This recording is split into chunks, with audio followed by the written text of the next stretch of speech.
Ketika Salomo selesai mendirikan rumah Tuhan dan istana raja dan membuat segala yang diinginkannya, maka Tuhan menampakkan diri kepada Salomo untuk kedua kalinya, seperti ia sudah menampakkan diri kepadanya di Gibeon.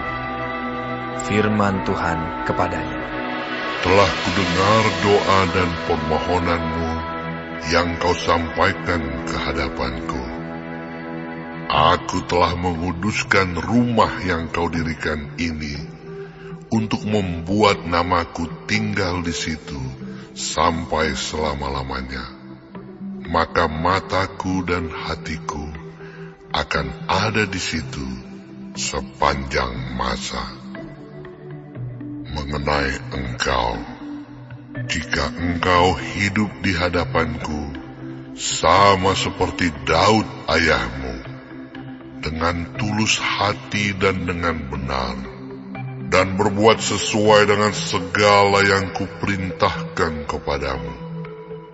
Dan jika engkau tetap mengikuti segala ketetapan dan peraturanku, maka aku akan meneguhkan tahta kerajaanmu atas Israel untuk selama-lamanya, seperti yang telah kujanjikan kepada Daud ayahmu, dengan berkata, keturunanmu takkan terputus dari tahta kerajaan Israel.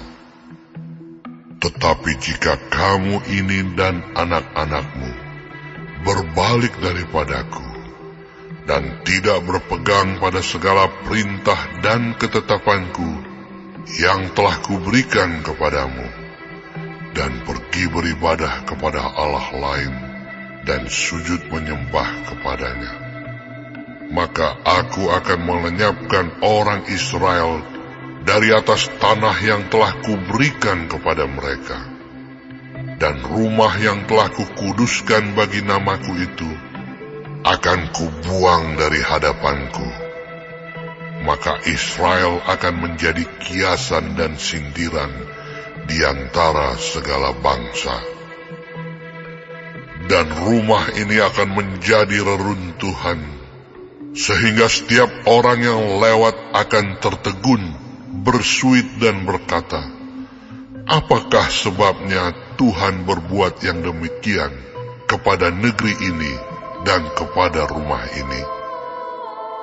Maka orang akan berkata, sebab mereka meninggalkan Tuhan Allah mereka, yang membawa nenek moyang mereka keluar dari tanah Mesir, dan sebab mereka berpegang pada Allah lain, dan sujud menyembah kepadanya, dan beribadah kepadanya.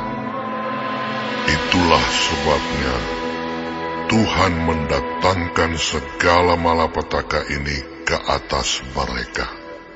Setelah lewat 20 tahun, selesailah Salomo mendirikan kedua rumah itu, yakni rumah Tuhan dan istana raja. Oleh karena Hiram, Raja Tirus, telah membantu Salomo dengan kayu aras, kayu sanobar, dan emas, sebanyak yang dikehendakinya, maka pada waktu itu Raja Salomo memberikan kepada Hiram 20 kota di negeri Galilea.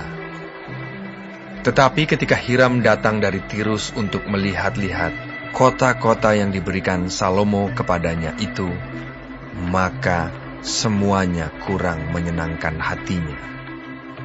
Sebab itu ia berkata, macam apakah kota-kota yang telah kau berikan kepadaku ini, hai saudaraku? Maka orang menyebutkannya Tanah Kabul sampai hari ini. Adapun Hiram telah mengirim kepada raja 120 talenta emas. Beginilah hal orang-orang Rodi yang telah dikerahkan oleh Raja Salomo. Mereka dikerahkan untuk mendirikan rumah Tuhan dan istana raja dan Milo dan tembok Yerusalem, dan juga untuk memperkuat Hazor, Megiddo, dan Gezer. Sebab Firaun, raja Mesir, telah maju berperang dan merebut Gezer, lalu membakarnya dan membunuh orang-orang Kanaan yang diam di kota itu. Kemudian diberikannya kota itu sebagai hadiah kawin kepada anaknya, istri Salomo. Maka Salomo memperkuat Gezer.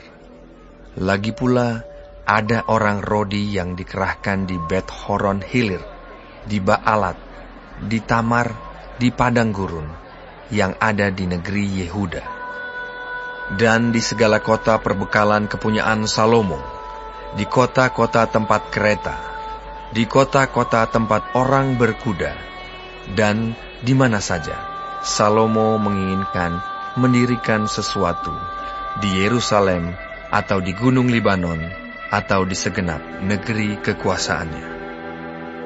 Semua orang yang masih tinggal dari orang Amori, orang Het, orang Feris, orang Hewi, dan orang Yebus, yang tidak termasuk orang Israel, yakni mereka yang masih tinggal di negeri itu, dari keturunan bangsa-bangsa itu, dan yang tidak dapat ditumpas oleh orang Israel, merekalah yang dikerahkan Salomo untuk menjadi budak Rodi.